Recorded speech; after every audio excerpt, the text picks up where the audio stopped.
गर्मियों में त्वचा के साथ साथ बालों पर भी मौसम का बुरा असर पड़ता है। बाल ज़्यादा रूखे हो जाते हैं। गर्म मौसम के अलावा और भी कई कारण हैं जो बालों को रूखा बनाते हैं। पर्याप्त मात्रा में पानी का सेवन न करने के कारण बाल रूखे हो सकते हैं। जो लोग हेल्दी डाइट का सेवन नहीं करते हैं उनके बाल भी रूखे हो जाते हैं। प्रदूषण और धूल मिट्टी के संपर्क में आने से बाल रूखे हो सकते हैं। केमिकल युक्त शैम्पू या कंडीशनर के ज़्यादा इस्तेमाल से भी बालों में रूखापन बढ़ जाता है। हेयर ड्रायर जैसी तमाम तरह तरह की हेयर स्टाइलिंग मशीनों के लगातार प्रयोग से भी बाल रूखे नजर आते हैं। बालों का रूखापन दूर करने के लिए लोग पार्लर जाकर महंगे ट्रीटमेंट कराते हैं। ट्रीटमेंट का असर तब तक रहता है जब तक बाल मुलायम रहते हैं, लेकिन उसके बाद बाल फिर से रूखे और बेजान नजर आने लगते हैं। पार्लर में समय, पैसा और ऊर्जा देने से अच्छा है कि आप घर पर भी आसान उपायों की मदद लें। इन उपायों को तैयार करना बेहद आसान है। घरेलू उपायों को अपनाने के लिए आपकी जेब भी हल्की नहीं करनी पड़ेगी। आगे आपको बताएंगे हम कि बालों को मुलायम और चमकदार बनाने के कुछ आसान घरेलू नुस्खे कौन से हैं। तो चलिए चलते हैं। सबसे पहले सेब के सिरके से बाल को धोएं। बालों को मुलायम बनाने के लिए सेब के सिरके का शैम्पू में मिलाकर लगाएं, फिर बालों को धो लें। सेब के सिरके का इस्तेमाल से पीएच लेवल संतुलित रहता है। शैम्पू के साथ सेब का सिरका मिलाकर लगाएंगे तो स्कल की त्वचा ऑयली बनी रहेगी, बालों में नमी मिलेगी और बाल मुलायम नजर आएंगे। एक और तरीके से सेब के सिरके का प्रयोग कर सकते हैं। शैम्पू के बाद आधा मग पानी में 2 ढक्कन के करीब सेब का सिरका मिलाएं। इस मिश्रण से बालों को धो लें। हफ्ते में 2 बार बालों को सेब के सिरके का मिश्रण इस्तेमाल कर सकते हैं।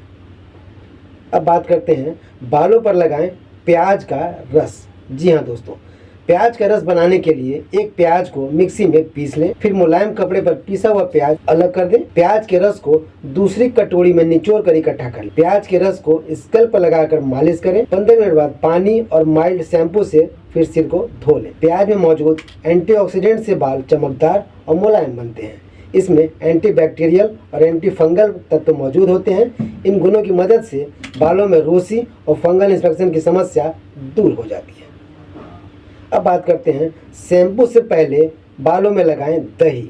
जी हाँ दोस्तों, पार्टी या बाहर जाने के लिए बालों को जल्दी संवारना हो तो दही का इस्तेमाल कर सकते हैं। दही की मदद से भी बाल मुलायम बनते हैं। दही की मदद से बालों में चमक भी बढ़ती है। और दही को हाथ में लेकर जड़ तक बालों के टिप्स पे लगा लें। बालों में दही लगाकर आधे घंटे के लिए छोड़ दें, फिर शैम्पू करके बालों को धो लें। शैम्पू के बाद बाल पहले से मुलायम नजर आएंगे। दही बालों के लिए प्राकृतिक कंडीशनर की तरह काम करता है। अब बात करते हैं बालों में लगाएं ऑलिव ऑयल और उसके बाद चम्पी करें। बालों को चमकदार और मुलायम बनाने के लिए ऑलिव ऑयल से चम्पी करें। बालों के लेंथ के मुताबिक तेल की मात्रा तय करें।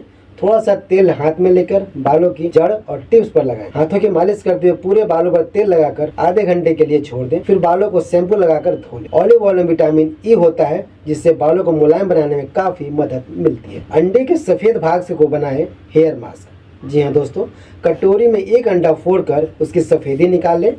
अंडे के सफेद भाग में एलोवेरा जेल मिला लें। इस मिश्रण को बाल और स्कल्प पर लगाकर छोड़ दें। जब मिश्रण सूख जाए तो बालों को धो लें। अंडे का सफ़ेद भाग बालों के लिए हेयर मास्क की तरह काम करता है। अंडे के सफ़ेद भाग बालों में प्रोटीन की कमी को दूर करता है। इस हेयर मास्क के इस्तेमाल के बाद बाल चमकदार, मुलायम और घने बन जाएंगे। नारियल तेल और कड़ी पत्ता। जी हाँ, नारियल तेल बालों की जड़ों को पोषण देता है। वह इसमें कड़ी पत्ता मिलाने से बालों की नेचुरली मजबूती प्रदान होती है। आप इसका तेल घर पर भी तैयार कर सकते हैं। इसको तैयार करने के लिए आपको सबसे पहले नारियल के तेल को गर्म कर लें, उसमें 10-15 कड़ी पत्ता डालें और इसको सही से उबाल लें। अब इसको ठंडा करें और बालों में लगाएं। आप इसको सप्ताह में 2 से 3 बार भी लगा सकते हैं। आंवला और सिकाकाई से बनाए हेयर मास्क। जी हाँ, बालों की ग्रोथ के लिए आंवला और सिकाकाई का हेयर मास्क काफ़ी लाभदायक होता है। दरअसल आंवला विटामिन सी से भरपूर होता है और बालों में जड़ से मजबूती प्रदान करता है। वही सिकाकाई बालों की ग्रोथ बढ़ाता है और डैंड्रफ से मुक्ति देता है। इन दोनों का पाउडर बराबर मात्रा में मिलाकर पानी के साथ पेस्ट बनाएं और बालों की जड़ों में लगाएं। इसको लगाने के करीब आधे घंटे के बाद बालों को धो लें। इससे हेयर फॉल की समस्या से राहत मिलती है। तो दोस्तों, मिलते हैं एक नए वीडियो के साथ। तब तक के लिए धन्यवाद।